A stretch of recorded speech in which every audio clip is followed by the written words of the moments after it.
Hello, welcome pen friends. Welcome to the very first ink profile in the Viewer's Choice #2 series. Today we're going to do Birmingham Fred Rogers Cardigan Red. So this is exciting. I've had a lot of fun with this ink and I'm eager to show you what I found out. But first, let's put this little sample on the Rhodia in the bath test and find out what this ink does when it's submerged there. We'll have that working and we'll get right into the notebooks. I've got 3 notebooks and I think 5 paper samples, and then we've got some little artistic attempts to look at. So, okay, first of all, here we are in the Rhodia Gold book, and I've created us a little page where we can come in and put the little thumbnail of each color. And here's today's. So when we finish, we'll have them all done. But over here on the right is the first writing that I did with this.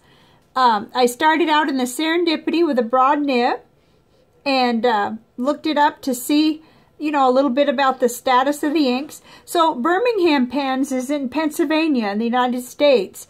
And right now, this ink in the 5mm sample was sold out at the time of when I was researching it and doing this video. But they do have a little box where you can, it says, notify me when this product is available. And I know they want us to do that because then they can gauge how many people are interested. So if you really didn't want to jump into a 30ml bottle, the 30ml bottle is $7.99 and the 60ml is $11.99.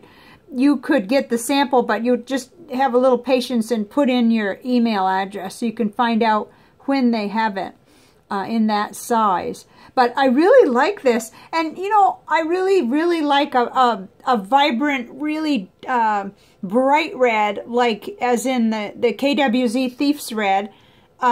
Too, so when we get to comparing, then we can get to see it. But this was really pleasing to the eye, and I liked how it looked in that broad nib especially.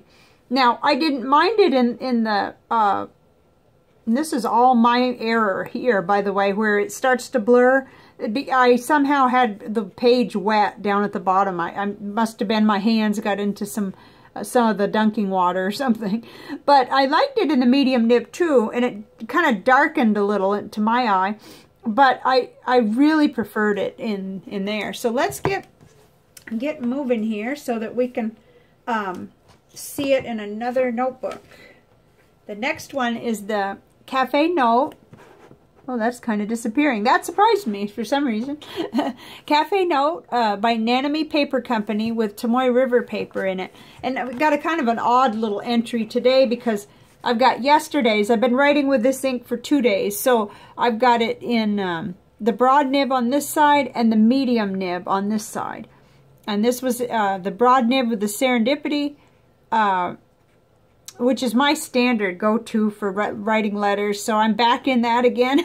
I put away the 1.1 millimeter stub for now.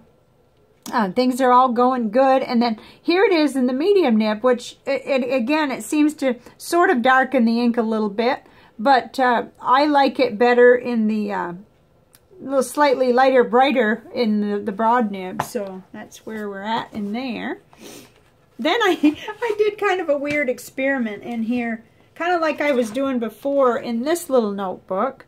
I went ahead and, you know, painted it in with a paintbrush, the ink, and I think it acted a little differently. This is with the glass nib pen, but I'm going to flip back and show you how KWZ Thief's Red reacted because it was different.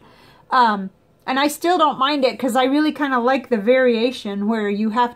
I didn't have to re-dip until here. So I wrote this and this with the one dip, and then I felt like I needed to re-dip.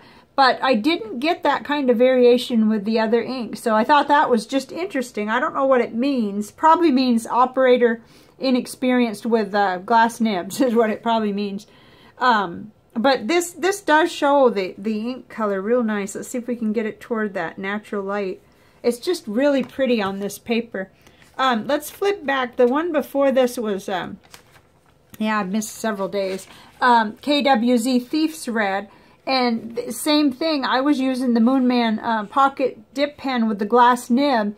And I didn't get much variation. In fact, you couldn't, I mean, the way I saw it, it looked like a regular, you know, medium nib maybe. So I was a little surprised that I got all this kind of thing with this ink. I'm not blaming the ink, I'm blaming me probably. I must have done differently on taking the extra nib off the tip. I must not have done that here. But it may be also that this is just a nice flowy ink. The Birmingham ink, I think that the pens that can't tolerate dry inks may really enjoy this. But this is early in my exploration of this ink. So I'm making a generalization that I'm not sure is true yet. I'm just kind of throwing that out there. So, but be careful. Do your own experiments because I don't want to mislead you. Okay, so here's what it looked like on Tomoe River paper. Look, I liked it. I liked it in both nibs on this, but this paper is like my very favorite paper. So all my notebooks would probably be this if they could be, but I do so much writing. So here we are on Leuchtturm 1917 dot grid, and again, it looked really nice. It stayed nice and dark. Let's see if we had any bleed through. No bleed through at all, even with the broad nib, so that's good. I like that. And then here we are on Rhodia dot grid, the 80 gram paper with both. I used the Serendipity with a broad Yowo nib, and then the Genhao X750 with the Goulet, which is the same, I guess, the same base company that makes those nibs, the medium nib. And I was really very pleased with both of those. Oh, okay. I made a little switcheroo on the paper because I'm running so low on my smaller, medium-sized Clairefontaine notebook, and I'm really not ordering notebooks right now. I'm trying to use things up. So I switched over to the French-ruled one that isn't my favorite. I've been using them for inserts, though, cutting them up and making inserts. And I had this piece, well, couple pieces left. So here it is on there, and I really liked it. In fact, it almost, not that it looks the same, but it retains a nice darkness on the Rhodia, even more so than the, I mean, on the Clairefontaine, even more so than on the Rhodia. So that was nice. Probably because it sits on top of the paper. It takes longer to dry, but it's nice. Okay, and here we are on Office Depot College Ruled. This is the last of the paper samples. And I like just about everything on here. It seems like even the lighter inks. Let's turn it over. We had no bleed through, and I was a little surprised. I thought maybe that would in the broad nib, but it didn't. So that was fun. Okay, let's take a little peek at this, and then we'll get on to looking at the comparison inks. Okay, so that behaves like typical regular fountain pen ink, non-permanent. So let's put this here. Okay, so we've got a panel with 9 inks on it. Starting up here in the corner with our ink of the day. The Birmingham Fred Rogers is right here. And this is kind of neat because we can see some of the brighter reds, how they, you know, right beside it is Diamine Classic Red, which is another one of the really bright reds, you know, true reds that I have. And then right below it is KWZ Thief's Red, which is my current favorite ink. I have a bottle of it, and I love it. I'm using it like crazy. This was an ink, KWZ Red #1, that doesn't quite reach that shade that I like, which is that brighter red. And it's interesting how much I like the Birmingham Cardigan Red, considering the fact that I don't normally like the muted colors as much, and I really love the bright ones. But this is just, you can look at this and you feel like you could read that back forever and not get tired of it. And it just has a pleasing shade to it. That's, you know, all very subjective, I think. But some of these don't really come close. They're just kind of here for contrast. Like the Montegrappa Red. Gee, that kind of changes things when you look down through the camera. It makes these two look very similar, and they're not. Oh, mercy. It's hard with lighting. We have no sunshine today. We've got some natural light, but I'm really missing that sun. Okay, the Whisper Red really kind of reminds me of the Cardigan Red. And yet there's a difference. There's a definite difference. Huh. It's just very subtle, though, the difference.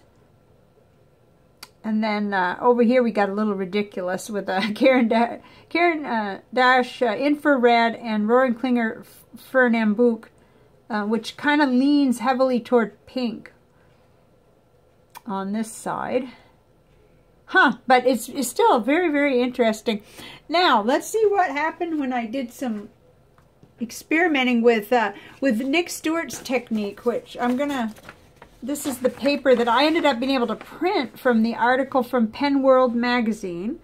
And I can actually link the article, and then if you scroll down, you can find this sheet, which gives all the step-by-step. And I'm still not sure whether I'm doing it right, because I don't have exactly the things that he recommends. I don't have the right paper. I don't have the... well, I got what I got for watercolor brushes. I just use whatever I have. I don't have a Noodler's Nib Creeper.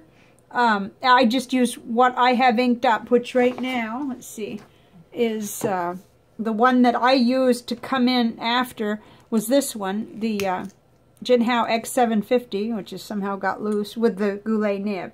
So that, as purple as that is, I've got red ink in it because this is one of my most reliable pens. So this was my first one. Kind of interesting. I don't know. It went wild, but wait till you see the next one. It kind of went wild. But I had fun with it anyway. You know, I put the water up here first, like he says to do, and then introduced... I actually used a paintbrush like it says to do, although a lot of times I use a syringe.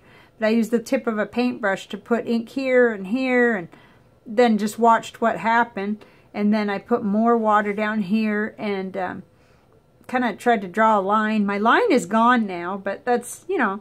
And then I came back in to add little details, but I didn't want to, like, try to draw anything. I just wanted to see what happened. Like what he says, it's totally non-contrived, you know.